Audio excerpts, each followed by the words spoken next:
আমাদের রাজস্থানে একজন শেঠ ছিলেন, শিল্পপতি, হাজার হাজার ডলারের মালিক, কোটি ডলারের মালিক, ভূসম্পত্তির অধিকারী।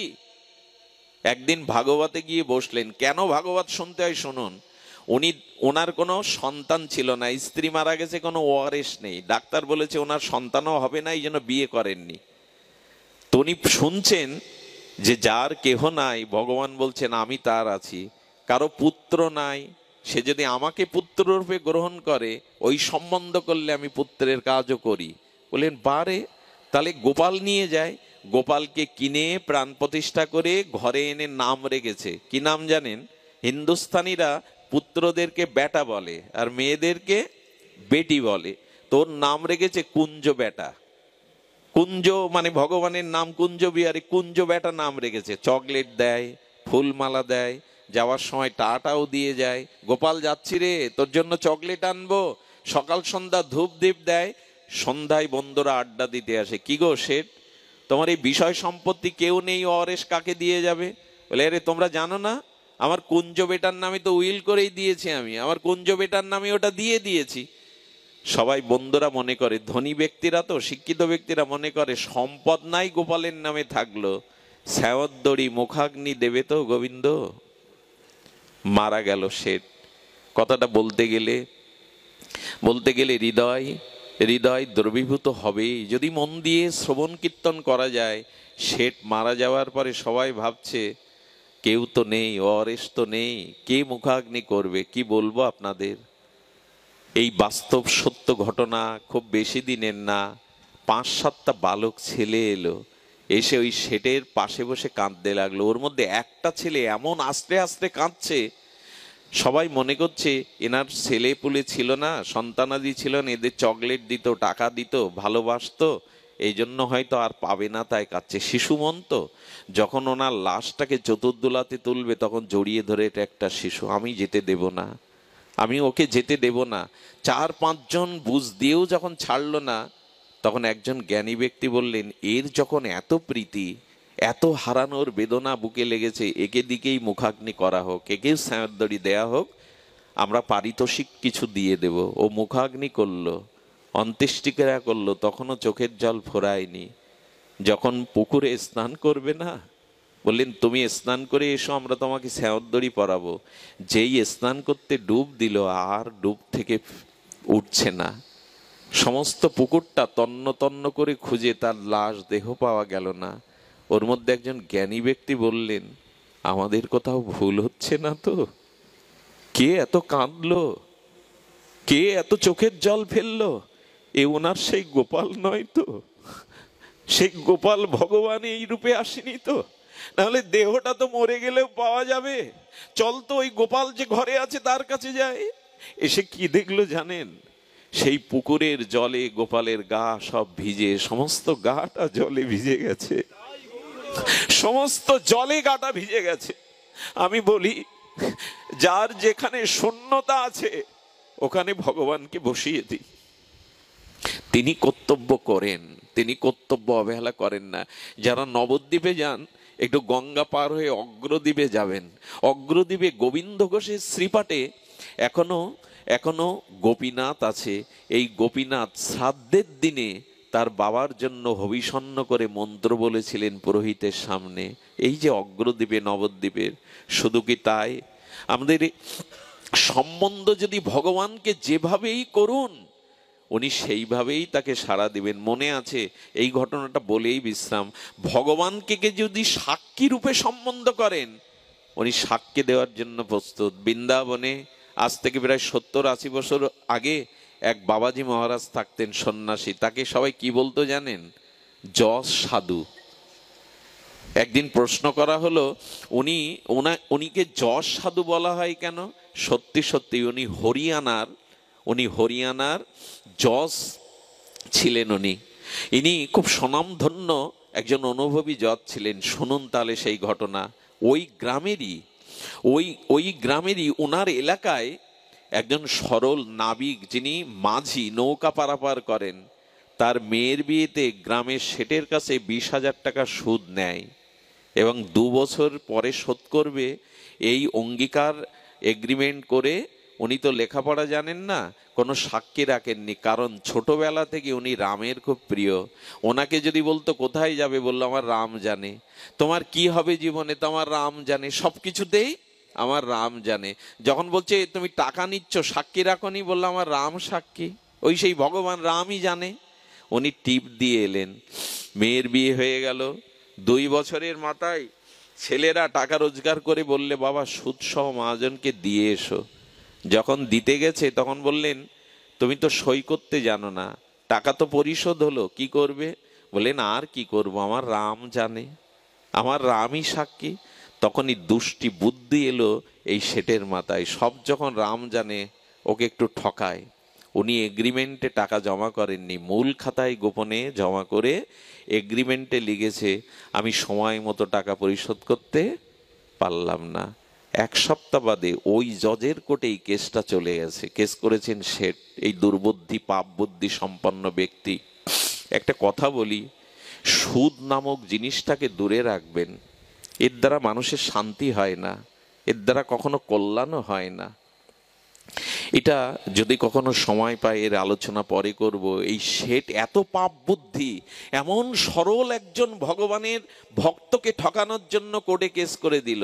কোর্টে যখন 2 পাশে উঠেছে, জজ সাহেব একবার মহাজনের দিকে, একবার এই কিবট মাঝির দিকে তাকাচ্ছে। মাঝি, জজ নিজেই প্রশ্ন করছে ওকে সরল দেখে, টাকা দিয়েছিলে? বলে হ্যাঁ দিয়েছিলাম ধর্মাবতার, আমি টাকা তো পরিশোধ করেছি। তো বললেন তোমরা যখন টাকা দাও তোমার মাঝখানে কেউ ছিল না? বলে হ্যাঁ ধর্মাবতার ছিল, আমার রঘুপতি ছিল। উনি মনে করেছেন রঘুপতি মানে কোনো ব্যক্তি ওনার গ্রামের ছিল। উনি বললেন 1 সপ্তাহ বাদে কোর্ট বসবে। যখন চলে যাচ্ছে এগলাস থেকে নেবে, তখন জজ তার আসন থেকে নেমে পেশকারকে বললেন আমি টাকা দিচ্ছি, এ বেচারা ফেসে যাবে, এ নির্দোষ, ওর মুখ দেখেই আমি বুঝেছি মহাজন ওকে ফাঁসাচ্ছে, তুমি যাও তো ওর গ্রামে গিয়ে এই রঘুপতি যে লোক তাকে টাকা দিয়ে এসো, খরচ দিয়ে এসো, সে যেন আগামী দিন কোর্টে এসে অন্তত সাক্ষী দিয়ে যায়। ও কি করেছে জানেন? কোর্টের নোটিশ আসে না, সেই নোটিশটাই গরিব মাঝি পেয়ে রামচন্দ্রের চরণে নিয়ে বলছেন প্রভু সারা জীবন তো তুমি ছাড়া আমার কেউ নেই, তুমি তো আমার সাক্ষী, তুমি তো আমার জীবন, তুমি তো সব। তবে নোটিশ এসেছে এই নাও বলে রামের চরণে দিয়ে দিয়েছে। তোমার চরণে এই নোটিশ থাকলো, ওইখানেই তুমি যা করার করো। কত বড় বিশ্বাস রামের প্রতি। পেশকার কালকে কোর্ট, আজকে এসেছে, জজের কথা রাখতে হবে। সমস্ত গ্রাম ঘুরে দেখে রঘুপতি বলে কারো নাম নেই, কিন্তু রাম মন্দিরের পূজারি বসে বসে জয় রঘুপতি জয় রঘুপতি রাঘব রাঘব জপ করছে। বলেন কাউকে না পেলে জজের কাছে কি জবাব দেব? তুমি রঘুপতি বলছো মানে তুমি একটা সই করে দাও তো। আরে তোমাকে না গেলেও তোমার যাওয়া লাগবে না, সই করে দাও তো আমি বেঁচে যাই। একরকম জোর করেই তার সইটা নিয়ে চলে গেছে। পুরোহিত দেখছেন নোটিশ এসেছে রঘুপতি যাওয়ার। পূজারীও রামচন্দ্রের চরণে গিয়ে বললেন প্রভু লোক তোমাকে ফুল দেয়, তোমাকে প্রসাদ দেয়, মিষ্টান্ন দেয়, রাজভোগ দেয়, আজ তোমার কাছে নোটিশ এসছে কোর্টের, রঘুপতি তো তুমি ছাড়া কেউ না। আমি একটা কথা বলি, কোনো শুদ্ধ ভক্ত যদি একান্ত ভগবানের কাছে আপনার জন্য কোনো প্রার্থনা করে, ভগবান ওটা সঙ্গে সঙ্গে মঞ্জুর করে নেয়, সঙ্গে সঙ্গে মঞ্জুর করে নেয়। ওই পূজারী সারা রাত কেঁদেছে রঘুপতি ওই সরল মানুষটাকে তুমি বাঁচাও, ও তো তোমায় ছাড়া কিছু জানে না, নোটিশটাও তোমার চরণে রেখেছে, ওকে বাঁচাও। ভোরবেলা পূজারী রান্না করেছে, ঠাকুরকে ভোগ লাগিয়েছে, ভোরবেলা একটা নীল জামা পরিয়েছে, আজকে তোমাকে সাক্ষী দিতে হবে রাম, আজকে নোটিশ এসছে তোমাকে সাক্ষী দিতে হবে। তুমি তো তোমাকে যে সম্বন্ধে জীব ভালোবাসে তুমি তার কাছে সেই সম্বন্ধেই কৃপা করো, ও তোমাকে সাক্ষী মেনেছে, তোমাকে যেতেই হবে। সাজিয়ে দিয়েছে। এদিকে সেই কিবট কোর্টে উঠেছে, মহাজনও উঠেছে, কোর্ট থেকে ডাক আসছে রঘুপতি হাজির হও, রঘুপতি হাজির হও। 3 বার ডাকার পরে কি বলবো আপনাদের, স্বয়ং বিশ্বেশ্বর রাজীবলোচন রঘুপতি রামচন্দ্র একটা বৃদ্ধের রূপ ধরে লাঠি হাতে নিয়ে এগ্লাসে এসে দাঁড়িয়েছে। ধর্মাবতার আমি রঘুপতি এসেছি সাক্ষী দেওয়ার জন্য। জজ তাকিয়ে দেখে পুরো এগ্লাসটা, পুরো কোর্টের ঘরটা আলোয় ভরে গেছে, একটা দিব্য গন্ধ চারিদিকে প্রবাহিত হচ্ছে। উনি ওনার দিকে তাকিয়ে দৃষ্টি ফেরাতে পারছেন না। আপনার নাম? রঘুপতি। আপনি সেদিনের ঘটনা বলুন। বললেন ধর্মাবতার। হাত জোড় করেছে রাম ভগবান, যে তাকে যে সম্বন্ধে ভালোবাসে তিনি সেটা অকৃতজ্ঞ তো ভগবান নন। ভক্তবৎসল ফিরিয়ে দিয়ে বলছেন আমি ছিলাম এগ্রিমেন্টে, উনি ফাঁকি দেবে বলে জমা করেননি। ওনার মূল খাতা আনান, পুলিশ দিয়ে আপনার কোডের লোক দিয়ে মূল খাতা আনান, মূল খাতাও জমা করেছে কিন্তু এগ্রিমেন্টেও জমা করেনি। পুলিশ ফৌজ দিয়ে আনা হলো, সাজা ডেকে দিল মহাজনের, আর কিবটকে মাঝিকে এই সরল ব্যক্তি বেকসুর খালাস দিয়ে গেল। দেখতে দেখতেই সাক্ষী উদাহ। সঙ্গে সঙ্গে জজ পেশকার দিয়ে ওই কিবটকে ডেকেছে মাঝিকে। মাঝি, তুমি যে রঘুপতির কথা বলছিলে এই রঘুপতির কথা? বলছে নিনাকে আমি চিনি না। তাহলে সাক্ষী দিয়ে গেল? বলে বলেছিলাম না আমার রঘুপতি জানে। সেই রাজীব বলছর রঘুপতি আমার সম্মান বাঁচানোর জন্য হয়তো কোর্টে এসেছে। যেই শুনলেন পেশকারকে ডেকে বললেন তুমি যে রঘুপতি সই এনেছিলে এই ব্যক্তি, ক্ষমা করবেন যশ বাবু, উনি ওই নামের কেউ গ্রামে নেই। উনি ফিরে গেলেন। পরের দিন সকালে কোর্টে ইস্তফা দিলেন। স্ত্রীকে বললেন আমি আর চাকরি করব না গো, ভগবানকে আমি হাত জোড় করে কোর্টে দাঁড় করিয়েছি, স্বয়ং বিশ্বেশ্বর ভগবান আমার কাছে ধর্মাবতার বলে হাত জোড় করেছে। যার চাকরি সারা জীবন করলাম কি পেলাম, আর ও সাক্ষী মেগেছে রামচন্দ্রকে, আজ রামচন্দ্র কাঠ গড়ায়। আমি সারা জীবন তার চাকরি করব যে সাক্ষী দিতেও হাত জোড় করে কোর্টে দাঁড়াতে পারে। সেই দিন সংসার ত্যাগ করে উনি বৃন্দাবনে গিয়েছিলেন। উনি বৃন্দাবনে গিয়ে সেই থেকে তার নাম হলো জজ সাধু।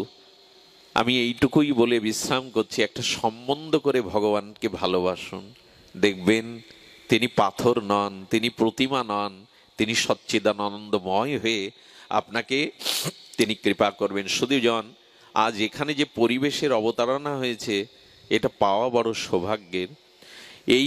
এই বাড়িতে বুদ্ধিমন্ত মণ্ডল, রেণুকা মণ্ডল, বিশেষ করে এই বাড়ির যারা পুত্র কন্যা তাদের উত্তরসূরি, তারা অনেক ভাগ্যবান।